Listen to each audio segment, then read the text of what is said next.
जय माता दी। सभी प्रियजनों को, परिजनों को जय राजपूताना, जय मां भवानी, जय हिंद, जय भारत मां, वंदे माता।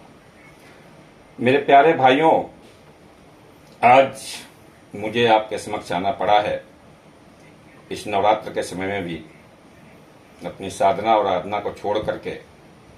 एक बहुत ही दुखद घटना हुई है।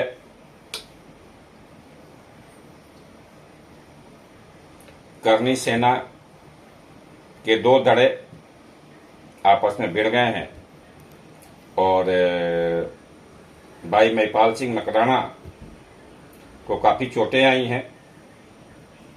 तरह तरह के वीडियो, तरह तरह के भाषण, तरह तरह के चीजें सोशल मीडिया पे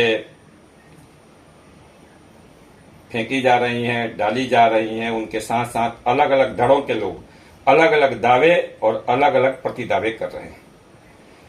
जब क्षत्रिय धर्मपीठ के संज्ञान में यह दुखद घटना आई तो इस पीठ ने तत्काल ही इस मामले की जांच हेतु एक समिति का गठन कर दिया है 7 सदस्यों की, जिसमें राजर्षि आचार्य कौशल किशोर ठाकुर जी, बिहार प्रदेश लोकेंद्र सिंह कालवी, प्रताप सिंह कालवी, करणी सेना के प्रमुख, प्रदेश प्रमुख लक्ष्मीकांत सिंह, धर्मपीठ के क्षेत्रीय समन्वयक कुमार सनोज सिंह उर्फ एसके राज सिंह। इसके अलावा सुप्रीम कोर्ट की एडवोकेट हमारी प्रिय बेटी संगीता सिंह और राजस्थान से राज शेखावत जी, उत्तराखंड से शेर बहादुर चंद जी। इन लोगों की जो संयुक्त पीठ है यह इस मामले की जांच करके कल सुबह अपनी रिपोर्ट क्षत्रिय धर्मपीठ को देगी और फिर यह जो पीठ है वो 10 बजे इस पे सुनवाई करेगी। दोनों धड़ों को अगर उनके समर्थक सुन रहे हैं तो ये नोटिस दी जाती है धर्मपीठ की तरफ से कि वो अपना अपना पक्ष प्रस्तुत करने के लिए तैयार रहें, क्योंकि धर्मपीठ दोनों पक्षों की सुनवाई करेगी। धर्मपीठ सभी क्षत्रिय कुलों की, इस धरती पे जितने भी क्षत्रिय कुल हैं, इस सृष्टि में जितने भी क्षत्रिय कुल हैं, उनके कुल देवियों की संयुक्त ज्योत पीठ है।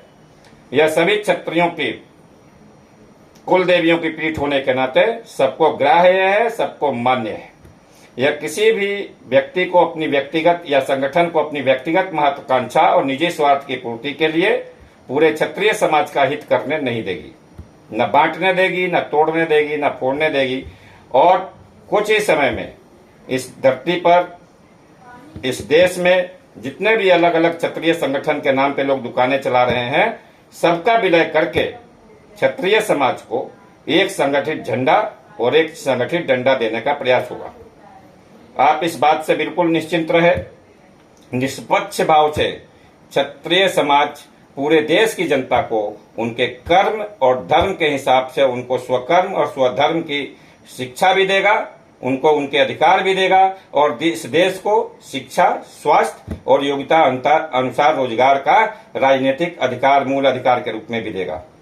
क्षत्रियों ने कभी भेदभाव न किया है, न करेंगे। हाँ, सावधान रहें। अलग अलग राजनीतिक दल, अलग अलग जो है स्वार्थी और महत्वाकांक्षी क्षत्रिय समाज में बैठे हुए ऐसे लोगों को टारगेट करके उन्हें अपना मोहरा बना करके अलग अलग छोटे छोटे संगठन बनवाते हैं और फिर अपने उन मोहरों के माध्यम से समाज को गुमराह करके अपना उल्लू सीधा करते हैं। क्षत्रियों के पक्ष में किसी भी आज तक किसी राजनीतिक संगठन ने, किसी सामाजिक संगठन ने आवाज नहीं उठाई है। अपना सारे अधिकार, अपना सब कुछ समर्पित करने के बाद भी इस राष्ट्र निर्माण के लिए उनको विलेन, उनको शोषणकर्ता, उनको रेपिस्ट के रूप में फिल्मों से लेकर के कहानियों तक में और सरकारी किताबों तक में दर्शाया गया है, जो कि एक बहुत बड़ा झूठ है इस देश में। और यह धर्मपीठ इस घटना की और इनके द्वारा किए गए कुत्सित प्रयासों की पूरी तरह निंदा करती है। ऐसी कोई भी घटनाएं जिनमें क्षत्रिय समाज के लोग आपस में लड़ते हैं, तो यह बात तो निश्चित है कि वो समाज के लिए नहीं लड़ रहे हैं, बल्कि वह अपने निजी स्वार्थों के लिए लड़ रहे हैं। इन घटनाओं के पीछे क्या क्या कारण है, कैसे कैसे हुई हैं, इसकी जांच ये धर्मपीठ कर रही है और ये समाज के सामने लाएगी। मैं आप सबसे यह पूरी तरह वचनबद्ध हूं कि मां आदिशक्ति की यह पीठ राष्ट्र निर्माण, समाज निर्माण और धर्म की संस्थापना को कृत संकल्पित है और समस्त क्षत्रिय समाज को उसके अधिकार, उसके गौरव और उस गरिमा की स्थापना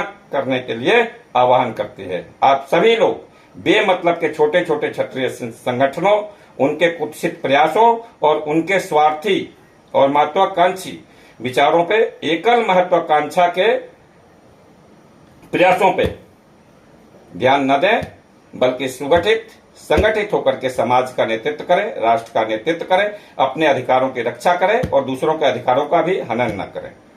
जय मां भवानी, जय मां भवानी, जय मां भवानी।